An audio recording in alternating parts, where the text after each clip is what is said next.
बचत वाली बहू। बचत करना और पैसों को बुरे वक्त के लिए जमा रखना बहुत अच्छी बात है, लेकिन इसे किस हद तक करना है, ये सोचने वाली बात है। शिल्पी पड़ोसी शिखा के घर पर है। आय हाय, कितना ठंडा ड्राइंग रूम है तुम लोगों का। मैं तो यहीं दरी बिछाकर लेट रही हूँ। बच्चे स्कूल से आ जाए फिर ही जाऊंगी अपने घर। हाँ हाँ शिल्पी, क्यों नहीं, आराम करो। सब ठीक तो है ना? तुम लोगों के घर का एसी नहीं चल रहा है क्या? अरे नहीं चल रहा है, बस घर में अकेले मन नहीं लगता। बच्चे नहीं है ना, और ये तो गए हैं ऑफिस। खैर, ये शिल्पी का काम था, जहां से जितना बच जाए बचा लेती महीने के अंतिम दिन। वाह, इस बार की गर्मी में 2000 रुपए कम आए हैं। तभी बेटा आता है। माँ मेरे पेट में दर्द हो रहा है। ये पीठ पे देखो ना, छोटे छोटे दाने भी हो गए। अरे, इसे लेकर तुरंत डॉक्टर के पास चलो। ये क्या हो रहा है? घमौरी क्यों हो रही है? और पेट में दर्द भी तो सही बात नहीं है। वो लोग डॉक्टर के पास जाते हैं, जहाँ डॉक्टर बच्चे को देखता है और दवा लिख कर देता है। देखिए, इसे गर्मी से बचाइए। आप लोग तो अच्छे पैसे वाले लगते हैं। घर में एसी नहीं है क्या? बच्चे को गर्मी से एलर्जी है। खैर, निकालिए 5000 रुपये और ये दवाई लीजिए। घर आकर शिल्पी को 5000 रुपये खर्च हो जाने की टेंशन हो जाती है। वो सोचने लगती है कि जो पैसे डॉक्टर के क्लिनिक में लग गए, उससे कैसे वापस रिकवर किया जाए। फाइनली, चलो जरा बाजार में जाकर कुछ सब्जियां खरीद कर आती हूँ, राशन भी खत्म हो रहा है। भैया, ये चावल कैसे किलो है? मैडम, ये 40 रुपए, ये 50 और ये 70 वाला। अरे बहुत महंगे से हैं, कोई सस्ता सा दिखाओ ना। अरे बस यही है जो है। तभी शिल्पी की नजर पास के बोरे में जाती है, जहाँ कुछ चावल पड़े होते हैं। और ये वाला चावल, ये चावल कैसे दे रहे हो? अरे ये तो 10 रुपए किलो है। पास के गांव के लोग ले जाते हैं, साफ करके जानवरों को खिलाते हैं। ये कीड़े लगे हैं ना, ऊपर से गीले भी हैं और छोटे टुकड़े भी हैं। अरे ठीक है, कोई बात नहीं, पैक कर दो 5 किलो। दुकानदार करता भी क्या, लाख समझाने पर भी जब शिल्पी नहीं मानी तो उसने वही चावल पैक कर दिया। ओहो, चावल तो सच्ची बहुत खराब है, लेकिन कोई बात नहीं, मैं इनको ठीक कर देती हूँ। शाम को पति घर आता है। अरे ये कैसे चावल है यार, गले के नीचे ही नहीं उतर रहा है, और पता नहीं क्यों खट्टे भी लग रहे हैं। वो ना चावल थोड़े सस्ते वाले हैं, वैसे सबने खाया, किसी ने कुछ नहीं कहा। आपको ही पता नहीं सब क्यों खराब लगता है।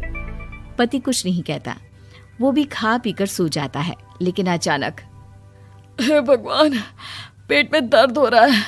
शिल्पी, क्या हो रहा है? मुझे डॉक्टर के पास जाना होगा। पति फिर उसी डॉक्टर के पास जा पहुंचता है। लगता है आप लोगों ने एसी चलाना शुरू नहीं किया। खैर, आइए टेस्ट करते हैं। फिलहाल तो 10,000 देकर आप भर्ती हो जाइए। पति अस्पताल में भर्ती हो जाता है और उसके सारे टेस्ट होते हैं। 3-4 दिन अस्पताल में रहने के बाद जब पति घर आता है तो वो शिल्पी पर जोर से चिल्लाता है। तुमने जो चावल खिलाए थे वो फंगस लगे हुए थे। तुम जानती हो, ऐसा चावल तो जानवरों को भी खाने के लिए नहीं देना चाहिए। अरे कैसी बात कर रहे हो, वो तो जानवरों के लिए ही थे। 10 रुपए किलो। वाह शिल्पी वाह, 10 रुपए बचाने के चक्कर में 10,000 लगवा दिए। अरे डॉक्टरों को पैसा देने से अच्छा है कि खुद अच्छा खाओ। एक दिन शिल्पी सब्जी लेने जाती है। अरे ये टमाटर कैसे दिए? सब्जी वाला, जो कि शिल्पी को पहले से ही जानता था। अरे मैडम, आपका ही इंतजार कर रहे थे। ये लीजिए आपकी सब्जी, पूरी पैक करके रखे है। ये लीजिए आपकी सब्जी का थैला। अरे वाह, कितना दे दूं? अरे देख लीजिए, जो मन करे दे दीजिए। आप नहीं लेती तो मैं उस गाय भैंस को ही दे देता। शिल्पी पर्स से 20 रुपए निकाल कर दे देती है। खुशी खुशी घर आती है और फ्रिज में सारी सब्जियां रख देती है। पति रात को पानी लेने के लिए फ्रिज खोलता है। ओह छी, कितनी गंदी बदबू आ रही है। देखो तो कहाँ से आ रही है। वो जैसे ही सब्जियों का पैनल खोलता है और सब्जियां बाहर निकालता है।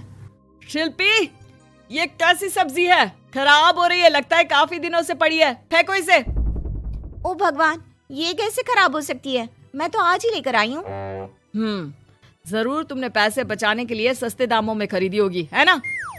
आपको कैसे पता? अरे अच्छे से जानता हूँ तुम्हें। आज के बाद घर के खाने पीने का सामान तुम नहीं लाओगी। अब क्या था, बेचारी शिल्पी को समझ में ही नहीं आता कि वो कहाँ से कैसे पैसे बचाएगी। फिर एक दिन, शिल्पी, वो मेरे ऑफिस के कलीग है ना, उसके घर पार्टी है, हम लोगों को भी बुलाया है, साथ चलेंगे।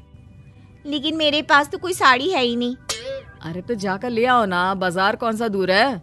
शिल्पी बाजार जाकर साड़ी ले आती है, लेकिन साड़ी होती है बहुत सस्ती। इतनी सस्ती कि शिल्पी जब उसे पहनकर तैयार होती है और पति के सामने आती है। अरे यार, तैयार क्यों नहीं हो रही हो? जानती हो ना समय पर पहुंचना है। जल्दी जाओ, चेंज करके आओ। कैसी बात कर रहे हैं आप? मजाक करना कोई आपसे सीखे। अरे नई साड़ी तो पहनी है मैंने। खैर, दोनों पार्टी में जाते हैं, जहाँ एक काम वाली शिल्पी के पास आती है। मैडम, ये जो हाथ में झूठा ग्लास है ना, दे दो, बर्तन धोने के लिए ले जा रही हूँ।